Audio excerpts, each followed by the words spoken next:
Data के साथ क्या है ना, डेटा एक ऐसी चीज़ है, हिसाब से मैनिपुलेट कर सकते। डेटा, हाँ, वो बोलते हैं ना पुलिस स्टेशन में आप ले जाके 4 डंडे मारेंगे कि वो बोल तूने चोरी किया, तो बेचारा वो कबूल कर ही लेगा। तो डेटा ऐसा ही होता है, डेटा को आप जितना पीटोगे डेटा उतना आपके फेवर में आ जाएगा। तो आप डेटा को जो भी देखिए, मैं इसलिए कह रहा हूँ इस बात को क्योंकि मेरा थोड़ा सा बायस पॉजिटिव रहा है, तो मैं थोड़ा डेटा को पॉजिटिवली रीड कर रहा हूँ, ठीक है। लेकिन ओवरऑल कैश मार्केट की सेलिंग देखिए, DFIs की 1750 करोड़ की रह गई है और DIs के सामने बाइंग है 1655 करोड़ की।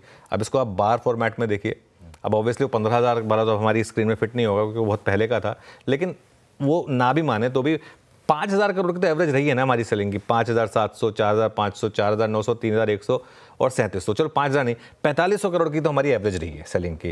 वो 4,500 करोड़ वाला सेल नंबर जो है ना, स्क्रीन पर रही है थोड़ी देर, वो 4,500 वाला 1,700 पर आ गया। मतलब जो अब तक सेलिंग हो रही थी उसका ऑलमोस्ट 1/3 पर आ गए हम। और DIs की बाइंग भी अब उतनी नहीं रही क्योंकि उनको जरूरत नहीं उतना बाइंग करने की, तो उनकी बाइंग भी 1/3 हो गई जो पीक पे बाय कर रहे थे वो। तो कुल मिलाकर इंस्टीट्यूशनल सेलिंग जो है वो मोर और लेस मार्केट ने एब्जॉर्ब कर लिया। अब हाँ, यहाँ से कोई और रीज़न आ जाए और FIs और 10-15 हज़ार करोड़ बेचना शुरू करते हैं, वो खैर कोई नहीं कह सकता, लेकिन एक चीज़ माननी पड़ेगी कि FI की सेलिंग इंटेंसिटी कम हुई है। इंडेक्स फ्यूचर्स की बात देखिए, इंडेक्स फ्यूचर्स में अब कल 412 करोड़ की सेलिंग हुई, लेकिन उसमें भी एक इंटरेस्टिंग चीज़ में आऊँगा, और 2,000 करोड़ के करीब स्टॉक फ्यूचर्स में सेलिंग हुई। ये नंबर भी कहाँ 5-5, 6-6, 10-10 हज़ार करोड़ के हुआ करते थे, ये भी कम हो गए।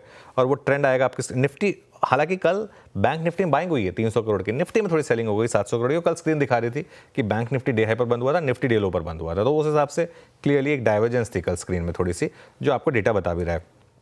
अब वो टेबल देखिए आप, 2 दिन से बैंक निफ्टी में बाइंग हो रही है, निफ्टी में सेलिंग है लेकिन 2 दिन से बैंक निफ्टी में बाइंग एटलीस्ट, तो एक इंडेक्स तो थोड़ा कंसोलिडेट हुआ है। अब आज अगर वो उस पर सारा पानी फिर गया तो अलग बात है, लेकिन एटलीस्ट बैंक निफ्टी ने तो बॉटमिंग आउट साइन दिखाए हैं। लॉन्ग शॉट देखिए FIs का, कल और लॉन्ग कट हुए 4,600 और शॉर्ट ऐड हुए करीब करीब 2,827, और वो ग्राफ आएगा आपकी स्क्रीन पर, फिर से गिरना शुरू हुआ है। और टेबल फॉर्मेट में देखिए, अब आप 1,57,000 नेट शॉर्ट पर हैं और 34.7% बेसिकली नेट लॉन्ग पोजीशन। 7 जून के बाद ये इंडेक्स में सबसे ज़्यादा नेट शॉर्ट पोजीशन है मार्केट में। 7 जून के बाद बड़ी रैली हुई थी वैसे, याद होगा आपको तो ठीक है, मामला ठीक ठाक है। इंडेक्स ऑप्शंस में कुछ बहुत ज़्यादा है नहीं। आई थिंक मेजर्ड मूव के लिए इंडेक्स ऑप्शंस में ट्रेडिंग ली गई थी। इंडिया वेक्स भी फ्लैट है, लेकिन एक और आंकड़ा जो देखने वाला था वो था put call ratio. Put call ratio 0.77 वैसे 0.9। आज अगर गैप डाउन हुआ तो हो सकता है ये आपको 0.7 के नीचे आ जाए, जहाँ पर मार्केट नॉर्मली वैसे ही बॉटम करता है। बस एक दिक्कत है, बैन वाला मामला फिर बढ़ रहा है।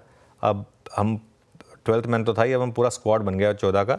बंधन बैंक और LTF ऐड हो गए कल FNO बैन में। 12 स्टॉक ऑलरेडी थे, तो कुल मिलाकर 14 स्टॉक हो गए FNO बैन में। लेकिन सेटअप जो है वो मैं ये कहूँगा कि पॉजिटिव है।